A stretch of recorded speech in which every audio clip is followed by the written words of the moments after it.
Where would you find a flying pig guarding an enchanted castle, surrounded by an ancient forest that's only been here for 2 days? Welcome to the world of Harry Potter.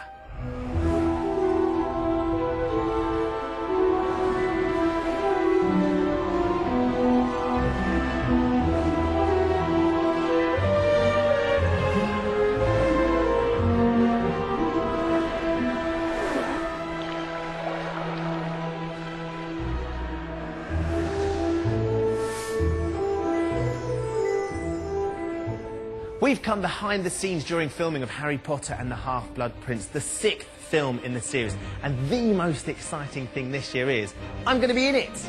In this special programme, we'll be talking to cast and crew about the stories behind the story, meeting some new faces, Merlin's beard! being put through our paces in some Quidditch training, and in a World TV first, we'll be going where no other show can, onto the set and into the film, as I take on the role of a Harry Potter film extra. But first, let's catch up on what happens in this eagerly awaited chapter of the Harry Potter story. Voldemort is tightening his grip on both the Muggle and Wizarding worlds, and Hogwarts is no longer the safe haven it once was. Harry suspects that dangers may even lie within the castle. Once again, I must ask too much of you, Harry. Together, he and Dumbledore work to find the key to Voldemort's power. Now get out of here at once! Peter's also on elsewhere as teenage hormones rage across the ramparts. Hey, she's only interested in you because she thinks you're the chosen one. But I am the chosen one. Love may be in the air, but tragedy lies ahead. And Hogwarts may never be the same again. Harry's character is obsessed in this film with two things. One is Draco Malfoy, who is convinced has become a Death Eater, and so he follows him. And he's absolutely sure that Draco is up to something really devious in this film. The other thing is a book, which is his potions textbook, which he's got a very, very old copy. It's got lots of scrawls in it of someone who used the book ages ago. And the book has a bit in it where it says, "This book is property of the Half-Blood Prince," hence the title of the film. Who's the Half-Blood Prince? Who? That's what it says right here. This book is property of the Half-Blood Prince. And so part of it's about Harry's obsession with this book and the fact that he kind of won't be parted from it. He's kind of addicted to it. Let's have a look, shall we? No. I think this one's a lot lighter than the last one because I think the 5th one was quite a scary sort of atmosphere. And you still get this with this one because there's a lot of sort of scary things going on in the Muggle world now. You definitely sort of sense the Voldemort sort of presence.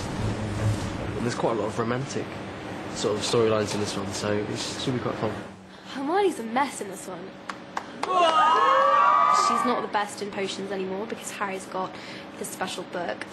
And Ron's off snogging Lavender somewhere, and that's kind of rubbish. She's getting all these feelings and she doesn't really know how to deal with them. She's definitely struggles. Yeah, she's out of her depth in this one, which is really nice because you see a kind of much more vulnerable Hermione, I think. And the film sees Harry's old adversary Draco Malfoy rising to a dark challenge.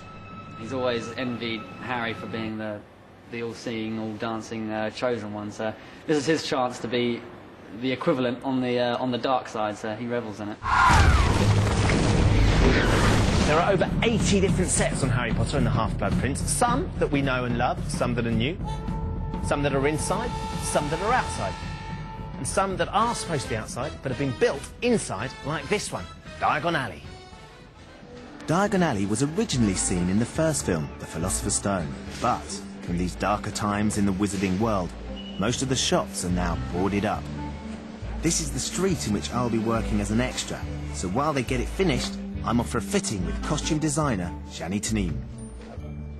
So, Shani, I've come in for my costume fitting. I understand you know which character I'm going to be.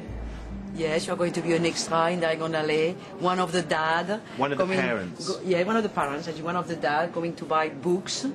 That's right. To buy books or to buy things with their kids. We still have some children. So let me explain you. Because Diagon Alley, we just have the normal public of Diagon Alley. This is just the male, because you are in the male dressing room. Of course, so yeah. This is all the male that we have in Diagon Alley. So Diagon Alley start a little bit like Soho, and then go up to sort of Oxford Street feel. So I'm at the Oxford Street So yes, because you are one of the dad. The respectable dads. So I'm going to have to fit in with these guys? Yes. So because you are sort of a good-looking man, I'm going to try to dress you slightly down. Oh. Then you will fit with what we think is a wizard dad. OK, wizard dads aren't very good-looking? He could be very good-looking, but not as glamorous as you are.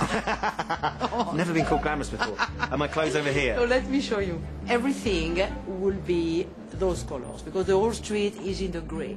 Grey green, grey blue. All the colors have all the colors have a grey base. And what I would like to see you in black. Right. Or in brown. I would like to see you or like that, or like that, because I think that first it will fit you very well. Right. Second, it will fit with the rest of the shop and the rest of the extras. And you've kind of got to blend in with them as well. I can't Yes, you do. You cannot be that special. Sure. You will be special, like each one of our extras, but you won't be that special.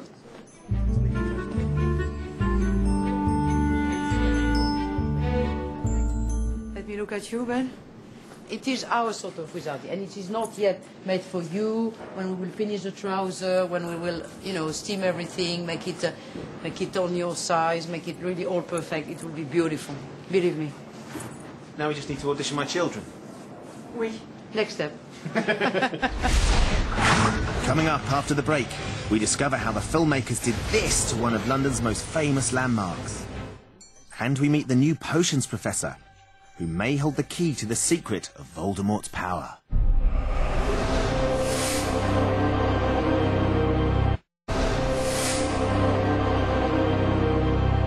In every Harry Potter film, there's a new professor, and the filmmakers have hoovered up some of Britain's finest acting talent in casting them. Now, I've come down today to meet Professor Slughorn, who's Hogwarts' new potions master, and I've been told to hang around here. Oh, sorry. I didn't see you there. Professor Slughorn is someone who years ago was the potions master at Hogwarts and is the person that Dumbledore recruits this year to come back, not only to teach potions, but also because Dumbledore thinks that Slughorn has information on Voldemort that he is too ashamed to admit to knowing. And Dumbledore sort of uses Harry as bait in a way, because Slughorn's obsessed with the idea of fame and power. And so Harry is sort of the most famous, certainly young kind of wizard of his time, is the perfect sort of ploy to get Slughorn back to Hogwarts, because Slughorn would want to be around someone like Harry. And Slughorn makes an unusual first appearance in the film.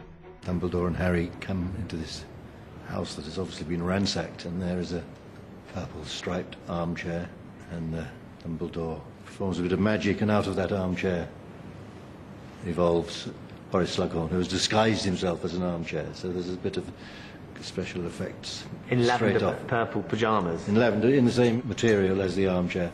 It's a very good entrance to a film.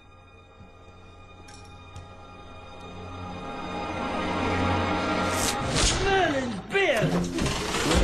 No need to disfigure me, Albus. So how do you get a chair to turn into an actor?